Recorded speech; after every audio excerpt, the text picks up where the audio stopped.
Mesdames et messieurs, bonsoir, il est 23 heures à Kinshasa, une heure de plus à l'est de la République démocratique du Congo. Les léopards de la RDC ont été honorés aujourd'hui par le premier sportif congolais, Félix Antoine Tshisekedi Tshilombo, une longue partie de l'aéroport d'Indili jusqu'au stade de Martyr. Nous reviendrons dans nos prochaines éditions avec des détails. Nous aurons sur ces plateaux Oscar Mbalkaïj pour la lecture des ordonnances. Oscar, bonsoir. Bonsoir. Ouvrons ce journal par le parcours était très long, mais les léopards l'ont fait. Hier, devant le Aigle du Nigeria, ils ont battu cette équipe et retour sur cette rencontre palpitante avec nos amis de sport.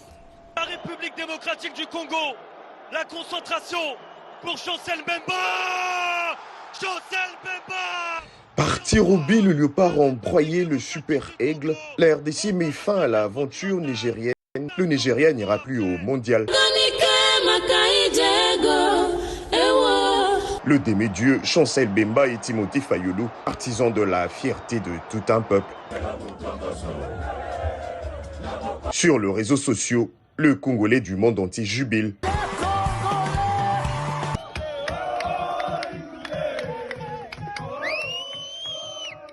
À Goma, même l'occupation étrangère de cette partie de la RDC n'a pas empêché le Congolais de rester attaché à la mère patrie. L'Internet a permis aux Congolais résidant au Rwanda, malgré l'interdiction de rester un et indivisible. Moment inimaginable. Oui. Non, franchement, ils ont joué. On sait que le Nigeria, on connaît le Nigeria comme une équipe forte, mais cette saison, ils sont un peu comme les Camerounais. Nuls. Les Congolais s'inspirent de films nigériens pour taquiner la communauté. Adama, Obina Oshe, Oketuku, les Nigériens, you miss videoming posting precedence. You yet see you.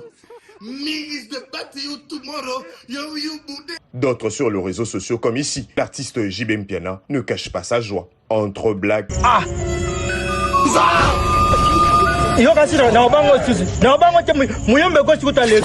Ces succès de léopard rappellent que le destin de Congolais n'est pas condamné à la fragmentation. Parce que c'est qu'on a montré dans les terrains, c'est qu'on a montré sur les terrains. Je suis amoureux de mon pays. Merci à Gaïta Magalano pour ce joli reportage. Ils l'ont fait et nous pensons qu'au mois de mars, nous allons encore faire vibrer toute la nation.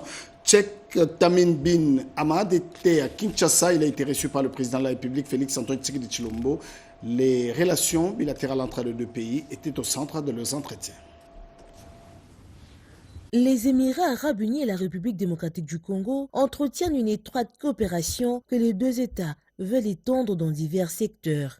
Le sujet était au centre de l'audience que le chef de l'État Félix-Antoine Tshisekedi Tshilombo a accordé à son Altesse le Tchèque Chakbout Bin Nayan, ministre d'État aux Affaires étrangères des Émirats arabes unis. Pendant près d'une heure, le chef de l'État et son hôte de marque ont abordé plusieurs questions d'intérêt commun, y compris la coopération économique d'État à État dans le secteur des mines. Des officiels et autres experts des deux pays ont aussi été associés à ces échanges. Les deux délégations ont discuté entre autres de la coopération dans les échanges de renseignements financiers liés au blanchiment d'argent, aux infractions principales associées et au financement du terrorisme, ainsi que de la collaboration entre la Banque centrale de l'UAE et la Banque centrale du Congo, BCC. Elles ont également échangé sur la finalisation de l'accord de libre-échange avant la fin de l'année. Les Émiratis ont relevé que de 2023 à 2025, les échanges commerciaux entre la RDC et l'UAE ont augmenté de 27%. Ils projettent d'organiser un forum UAE-RDC afin de permettre à la RDC de se vendre et de présenter tout ce projet pour obtenir financement. Par ailleurs, les deux parties ont parlé de la ratification d'un accord de service aérien entre UAE et la RDC, du projet de construction dans le corridor de l'Obito par le groupe Abu Dhabi Port, des deux ports secs et deux routes, l'une allant de Kolwezi à Dilolo et l'autre de l'Angola en passant par la RDC jusqu'en Zambie. Les Émirats arabes unis annoncent qu'ils vont aussi investir dans les ports de Matadi et de Boma. Je le disais à l'entame de ce journal, nous avons sur ces plateaux Oscar Mbalkaïj pour la lecture des ordonnances. Commençons par la loi numéro 25/053 du 17 novembre 2025 portant Autorisation de la prorogation de l'état de siège sur une partie du territoire de la République démocratique du Congo. L'Assemblée nationale et le Sénat ont adopté. Le président de la République promulgue la loi dont la teneur suit. Article 1er. Est autorisé conformément à l'article 144, alinéa 5 de la Constitution pour une période de 15 jours prenant cours le 18 novembre 2025 dans les provinces de l'Ituri et du Nord Kivu, la prorogation de l'état de siège proclamé par l'ordonnance numéro 21/015 du 3 mai 2021, article 2, sont abrogées toutes les dispositions antérieures contraires à la présente loi. Article 3. La présente loi entre en vigueur à la date de sa promulgation, faite à Kinshasa, le 17 novembre 2025, Félix Antoine Tshisekedi Tshilombo, pour copie certifiée conforme à l'original, le 17 novembre 2025, le cabinet du président de la République, Anthony Kinzokamole, directeur de cabinet. Ordonnance numéro 25/285 du 17 novembre 2025, portant prorogation de l'état de siège sur une partie du territoire de la République démocratique du Congo. Le président de la République, vu la Constitution telle que modifiée par la loi numéro 11/002 du 20 janvier 2011 portant révision de certains articles de la Constitution de la République démocratique du Congo du 18 février 2006, spécialement en ses articles 61, 69, 79, 85, 144, 145 et 156, alinéa 2, vu l'ordonnance numéro 24/88 du 11 octobre 2024 portant organisation et fonctionnement du gouvernement, modalités de collaboration entre le président de la République et les gouvernements ainsi qu'entre les membres du gouvernement, vu l'ordonnance numéro 24/022 du 1er avril 2024 portant nomination d'un Premier ministre, vu l'ordonnance numéro 25/247 du 7 août 2025 portant nomination de vice-premier ministre, de ministre d'État, de ministres délégués et de vice-ministres, vu l'arrêt sous R. Const 1550 du 6 mai 2021 de la Cour constitutionnelle siégeant en appréciation de la constitutionnalité de l'ordonnance numéro 21/016 du 3 mai 2021 portant mesure d'application de l'état de siège sur une partie du territoire de la République démocratique du Congo, vu la nécessité et l'urgence, le Conseil des ministres entendu ordonne. Article 1er.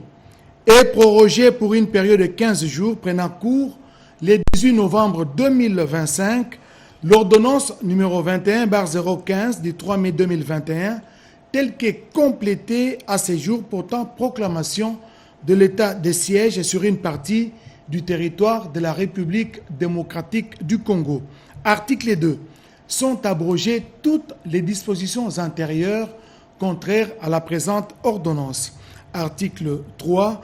La Première ministre, le vice-premier ministre, ministre de l'Intérieur, décentralisation, sécurité et affaires coutumières, le vice-premier ministre, ministre de la Défense nationale et ancien combattant, ainsi que le ministre d'État, ministre de la Justice et garde des Sceaux, sont chargés chacun, en ce qui les concerne, de l'exécution de la présente ordonnance qui sort ses effets à la date de sa signature faite à Kinshasa, le 17 novembre 2025, Félix Antoine Tshisekedi Tshilombo, Judith Soumino Tuluka, Première ministre, pour copie certifiée conforme à l'original, le 17 novembre 2025, le cabinet du président de la République, Anthony Kinzokamole, directeur de cabinet. Merci Oscar Mbalkaïch. Nous allons poursuivre ce journal avec la santé. D'ici le 30 novembre 2025, le gouvernement de la République va déclarer la désactivation de la riposte de la maladie à virus Ebola. Le ministre de la Santé publique l'a annoncé ce week-end. Suivez ces reportages sur les images de Turbo Chimanga. Docteur Samuel Roger Kamba, ministre de la Santé publique, Hygiène et Prévoyance sociale, reste déterminé et appelle à l'innovation et à la durabilité des soins dans le cadre de la couverture santé universelle. Il l'a dit à l'occasion de la deuxième journée du 40e congrès international de la Société d'anesthésie réanimation d'Afrique francophone et du 5e congrès de la Société d'anesthésie réanimation de la République démocratique du Congo. Ce grand événement a réuni les experts du continent et du monde. Un événement scientifique de haut niveau qui s'est tenu pour la 3e fois en République démocratique du Congo. Dr Samuel Roger Kamba a salué ces jours comme un symbole fort d'unité, de partage du savoir et d'engagement collectif pour une médecine plus humaine, plus sûre et plus équitable. La République démocratique du Congo est un pays très accueillant, comme vous avez pu le constater, mais qui a énormément de défis, notamment des défis sanitaires. J'étais le responsable de la task force de lutte contre le coronavirus. Quand le coronavirus est arrivé, le président de la République m'avait demandé de diriger la task force. Et j'ai été confronté très rapidement à la carence d'anesthésistes et de réanimateurs. La République démocratique du Congo se trouve actuellement à moins de 20 jours de la désactivation de la réponse à la maladie à virus Ebola prévue pour le 30 novembre prochain. Les activités de surveillance épidémiologique demeurent renforcées dans l'épicentre de Boulapé. À ce jour, plus de 45 000 personnes ont été vaccinées et la RDC s'apprête à solliciter des doses additionnelles. Et puis, on reste encore dans le domaine de la santé. Un lot de médicaments et moustiquaires pour les femmes enceintes a été offert au centre hospitalier de référence Sebeko de Bandalungwa. C'est un don de l'ambassade de Suède en République démocratique du Congo. Des précisions avec Rodin Panda. 4 départements, maternité, dentisterie, CEPEN, CEPES, du centre hospitalier de référence Sebeko RHC de Bandalungwa qui ont été visités par la délégation venue de Suède sous la conduite du docteur Britou Ndela, chef du projet Bomoi de Sanrou. Une visite qui a coïncidé avec la vaccination des enfants et une occasion pour la délégation suédoise de procéder à la distribution de moustiquaires et des médicaments pour des femmes enceintes. Nous avons été visités aujourd'hui par les partenaires qui viennent de Suède. Ils ont participé aux activités de la consultation préscolaire. Nous donnons le vaccin, nous faisons les enfants et de la consultation prénatale avec les femmes enceintes qui viennent pour la première fois à leur rendez-vous de grossesse. Après cette visite au CHR, la délégation composée de Cécilia Brimer, chef du département Afrique, assistée d'Ilrika Hertel et Angelica Bruman, conseillère en charge de la paix et santé à l'ambassade de Suède en RDC, s'est rendue au bureau siège de Sanrou pour une séance de travail en présence du docteur Albert Kalonji, directeur technique de Sanrou, en vue de se faire une idée globale des activités de Sanrou sur l'ensemble du pays. La RDC, les responsables de Sanrou ont saisi l'occasion pour présenter le PowerPoint de ces activités depuis sa création jusqu'à ce jour. Cela a permis aux visiteuses de poser des questions sur l'évolution des différents financements durant cette période de défis mondiaux. Vous le savez, depuis ce lundi 17 novembre 2025, le prix de carburant à la pompe a baissé 2440 francs congolais pour l'essence et 2430 pour le gasoil. La ministre d'État, ministre des Hydrocarbures, Akassia Bandobola, a fait le tour pour se rendre compte de l'effectivité de la baisse de ce prix. La ministre d'État, ministre des Hydrocarbures, Akassia Bandobola Mbongo, a effectué une descente ce lundi 17 novembre 2025 dans les différentes stations-service de la commune de la Gombe. Pour la patronne des hydrocarbures, il a été question de vérifier l'effectivité de la baisse de prix du produit pétrolier à la pompe. Le gouvernement de la République, sous l'impulsion bien entendu du président de la République, Félix Antoine Tshisekedi Tshilombo, milite à ce que le pouvoir d'achat de la population augmente. Et ça, c'est un élément important qui montre déjà l'augmentation du pouvoir d'achat du gouvernement dirigé par la première ministre, Madame Judith Suminwa Toloka. C'était pour nous important de pouvoir vérifier effectivement de cette baisse, mais aussi de dire qu'il y a 2 mois passés, le volume de mise en consommation de la zone ouest était évalué à 53 000 m3. Actuellement, nous sommes à 96 000 m3, donc il y a une forte augmentation du volume de mise en consommation, ce qui influe positivement sur la baisse des prix des produits pétroliers à la pompe. Akassia Badumbola félicite aussi la brigade antifraude du ministère des Hydrocarbures qui travaille contre le produit pétrolier de la contrebande. C'était important pour nous de faire cette ronde pour féliciter et encourager ceux qui travaillent dans l'ombre et qui occasionnent cette baisse des produits pétroliers à la pompe. De ce lundi, le prix de carburant à la pompe passe à 2440 francs congolais pour l'essence et le gasoil passe à 2430 francs congolais. Une décision du gouvernement saluée par la population. Il s'est de rappeler qu'il y a 3 éléments qui influencent la baisse de prix de produits pétroliers en République démocratique du Congo. Merci Chimène Dondo. Vous le savez, il était en Chine depuis quelques jours. Le ministre des ITPR, John Banza, est de retour à Kinshasa désormais. Le grand chantier de la République vont désormais bénéficier de l'appui technique et financier du gouvernement chinois. Le Congo est un partenaire stratégique. Il a été élevé il y a juste quelques mois. Et donc, les modèles de développement des infrastructures chinoises nous inspirent. Et nous devions arriver là-bas. Nous avons un schéma très simple et très pratique pour développer nos infrastructures. Nous voulons que tout se fasse ici sur le sol congolais.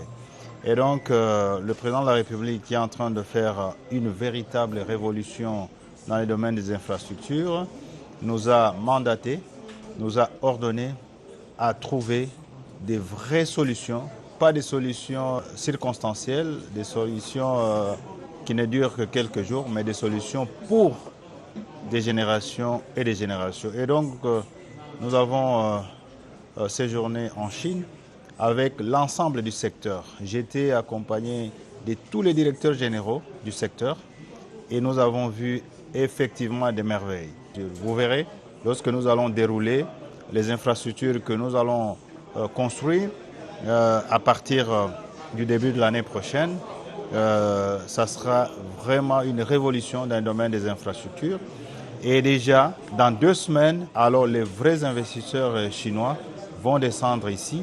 Nous allons signer des accords pour révolutionner nos infrastructures. De chapitre pour parler ministère de l'Intérieur, sensibilisation pédagogique sur la lutte anti-mine en milieu urbain dans la circonscription électorale du Moamba. Les élèves ont été sensibilisés sur le danger et le méfait des engins explosifs. Boboana Mukonzi. Entre mobilisation et sensibilisation, le Centre congolais de lutte anti-mine s'accroche à la pédagogie. Les écoles et la circonscription éducationnelle du Moamba est le premier à avoir accès à cette mobilisation axée sur la stratégie pour la lutte anti-mine. Au collège Saint-Fabrinan, sous la supervision du coordonnateur Emmanuel Lokinu Omanga, engagé dans cette campagne qui repose sur la prévention du méfait et les dangers que représentent les mines dans la société, mobiliser ses élèves est une nécessité pour éviter toute manipulation des engins explosifs, souvent à la base de plusieurs décès au milieu urbain. C'est juste pour matérialiser la vision des chefs de l'État par l'entremise du VPM de l'Intérieur. Donc notre présence ici, c'est pour lancer le démarrage de cette campagne de sensibilisation de toute la population congolaise contre les mines antipersonnelles. Signalons que cette campagne va s'étendre dans tous les camps de circonscription de la capitale congolaise. On va faire un tour dans le Haut-Katanga. Dani Banza est de retour dans son pays. À sa descente d'avion à Lubumbashi, il a réaffirmé sa volonté de soutenir toutes les actions du président de la République. Gaëtan Magalano l'a suivi. Situés dans marée humaine, 2 habitants de Lubumbashi venus accueillir leur digne fils, honorable Dani Banza. À sa descente d'avion, il a été accueilli par une forte délégation des autorités coutumières, aussi du gouverneur du Tanganyika, secrétaire général en charge de mobilisation du parti ACO. Au lieu du meeting, Dani Banza commence son discours par remercier le garant de la nation et la première dame, Denise Nyakeru Tshisekedi, pour leur implication dans sa sécurité pour le retour au pays. Le chef de l'État est le symbole de l'unité nationale et il appartient à toute la République.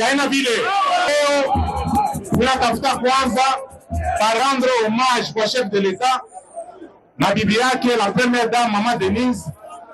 Bonjour, va nous protéger, va nous sécuriser. Il a appelé à l'unité l'amour de la patrie et la cohésion tout en saluant la présence remarquable de partis membres de l'Union sacrée de la nation. Encourager le processus de paix, soutenir le processus à Doha, à Washington. Oui, le processus chef de l'État atarudisha amani muhimu kini. Tunasikilizana. Cette mission accomplie signe de son engagement envers le chef de l'État, Félix-Antoine Tshisekedi Tshilombo. Et puis retour à Kinshasa, les femmes sont sous-représentées dans les institutions de la République. Une journée de réflexion a été organisée pour les sensibiliser à bien prendre à bras le corps les prochaines échéances électorales pour se faire représenter Betty Amani. En RDC, les femmes forment la majorité de la population, mais restent minoritaires dans les sphères des décisions. Malgré des années de mobilisation, des plaidoyers et formations, leur représentation politique aussi à peine entre 11 et 18% avec une légère avancée seulement au municipal de 2023. Alors que les élections de 2028 se préparent déjà, l'enjeu est majeur, relever les défis, contourner les obstacles et transformer la présence massive de femmes en une véritable force électorale. D'autant que les mesures incitatives comme l'exemption des cautions pour les listes à 50% féminines ont été ignorées par la plupart des partis politiques. C'est dans cette dynamique que le cadre permanent de concertation de la femme congolaise, CAFCO, avec l'appui de Open Society Africa, a réuni les femmes leaders en une journée interactive pour analyser les acquis, cerner les blocages et proposer des réformes inclusives. Aujourd'hui, l'objectif, c'est de regarder tout ce qui a été préparé pendant toute cette période comme des options sur lesquelles les femmes, les organisations de défense des droits de l'homme, tous en tant que Congolais, comment nous endossons les réformes inclusives pour donner de la voix à la femme, pour que les femmes soient réellement prises en compte et qu'elles se retrouvent dans les instances de prise de décision. Cette journée d'échange avait pour objectif bâtir des stratégies collectives, renforcer l'appropriation du processus électoral et préparer une participation féminine plus forte, plus éclairée et véritablement décisionnelle à l'horizon 2028. Et puis, 215 femmes ont reçu une formation gratuite sur les outils numériques, une initiative couronnée par la création de la coopérative Yabisokop. Sandra Nyangi. Former plus de 230 femmes et hommes entrepreneurs aux technologies numériques et digitales, c'est un véritable pari pour l'avenir que vient de relever le Centre MAM africain en partenariat avec la composante SD Transform d'ouvrir l'accès à des outils modernes de gestion, de communication et de collaboration. Edith Massamba, responsable du centre, a rappelé que cette session gratuite dispensée par SD Transform s'inscrit dans la vision d'un entrepreneuriat d'impact fondé sur la mutualisation des efforts. Les résultats sont tellement extraordinaires, les mamans sont satisfaites, les jeunes sont satisfaits.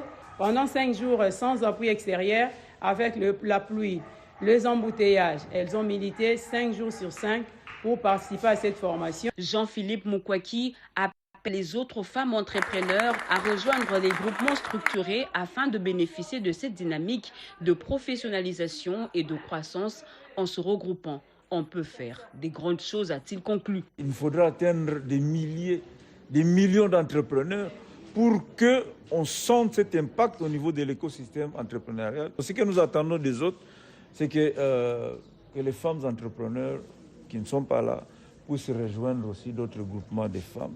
Ces micro-entrepreneurs n'ont pas beaucoup de moyens. C'est ensemble qu'on peut aller loin, a-t-elle déclaré. Une coopérative a été créée pour structurer cette dynamique solidaire avec pour mission de favoriser le réseautage, la mise en commun des compétences et l'accès au digital, un frein majeur identifié dans le développement des activités de terrain. Et puis, un nouveau livre vient de paraître sur le marché, l'église kimbanguiste en République démocratique du Congo, une réflexion sur les efforts pour donner un visage africain au christianisme. Ce livre du docteur Edouard Ngongou a été porté sur les fonds baptismaux par l'aumônier national Grace Maosso. L'église kimbangiste en République démocratique du Congo. Une réflexion sur ses efforts pour donner un visage africain au christianisme. C'est l'intitulé de l'ouvrage des 268 pages que le révérend Dr Edouard Nzungu vient de mettre à la disposition du public et particulièrement le monde scientifique et religieux. L'auteur présente une réflexion sur les efforts de l'église kimbangiste visant à développer un visage africain du christianisme. D'évangéliser en prenant en compte les éléments positifs d'une culture. Qu'est-ce qu'il y a dans la famille? L'entraide, il y a la solidarité, il y a la fraternité. Tous ces éléments-là, vous les trouvez dans le Nouveau Testament, les actes des apôtres et autres. J'ai pris un autre élément, la croyance aux ancêtres. On devient ancêtre quand on est mort. Mais nous avons, nous, Jésus-Christ. Il est mort, il est ressuscité, il est vivant. Et donc tout ce qu'on cherche auprès des ancêtres, un chrétien africain peut les trouver en Christ. Pour certains professeurs d'université qui soutiennent la pensée de l'auteur, cet ouvrage démontre que l'église kimbangiste est la mieux structurée des églises indépendantes en Afrique. L'auteur a souligné à travers ses écrits que le baptême kimbangiste est invalide pour les chrétiens catholiques et n'est pas conféré au nom de la Sainte Trinité.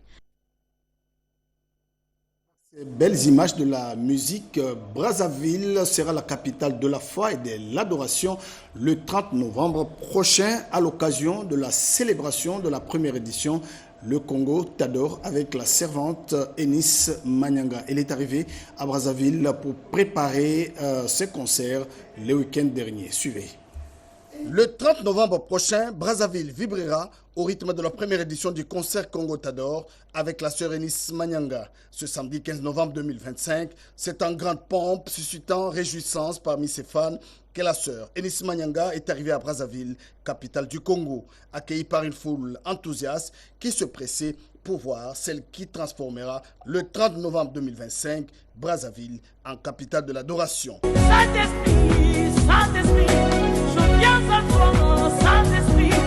C'est par un carnaval riche en couleurs et en festivités que les Brazzavillois ont acclamé leur idole. Les concerts de Congo t'adore s'annoncent comme un événement marquant pour adorer Dieu le Créateur.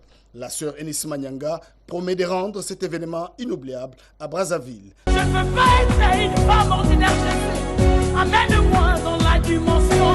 Je ne veux pas être quelqu'un qui parle comme tout le monde. Amène-moi dans la dimension. Le préparatif vont bon train pour assurer que chaque détail soit parfait pour célébrer la musique. L'arrivée de la sœur Enis Manyanga à Brazzaville et la célébration de ce grand concert témoignent de la passion et de l'héritage musical du Congo.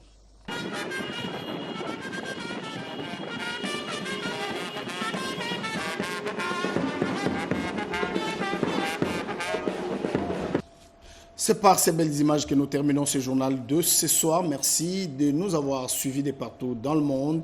J'aurai le même plaisir, avec la même vitalité, de vous retrouver demain 23h sur la même chaîne. Au revoir et merci à toute l'équipe en régie, André Ndjeka et toute son équipe pour cet accompagnement.